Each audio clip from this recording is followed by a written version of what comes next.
లాజర్ని సమాధి చేసి 4 రోజులు అయిపోయి 5వ రోజు తిరిగి 5వ రోజు వచ్చాడు తిరుపతిగా. ఇప్పుడు ఎందుకు రావడం, ఆ రోజు వస్తే చచ్చి ఉండేవాడు కాదని కలబడిపోయింది మార్తమ్మ. మహిళా మంటలను చుట్టూ పెట్టి మరియమ్మని తీసుకొచ్చింది, ఇంటికి రానివ్వకుండా ఆపేసింది. That was unintentional act by Martha. యేసుప్రభుని రానివ్వకూడదని పంతం ఆ పిల్లకి రోడ్డు మీద ఆపేసింది. యేసుప్రభు మరియమ్మని పిలవలేదు, చుట్టూ జనాలు తగులుపెట్టి మరి వచ్చి చాయ్ బిస్కెట్లు ఇచ్చేవారు, బిర్యానీ పెట్టేవారు, బాగానే తినేవాడు అంటే ఇప్పుడే కేకైతే రాలేదని అందరూ అడుగుతున్నారు. ఈలోపు వెళ్ళి మరియమ్మని కేకేసుకొచ్చింది.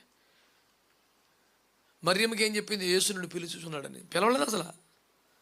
ఈ మరియమ్మ గురించి అని ఇంటికి వచ్చేస్తాడని, రానివ్వకూడదని మంచి కసి మీద ఉంది మార్త, మనం కేకేసినప్పుడు అవుతుంది రావద్దని.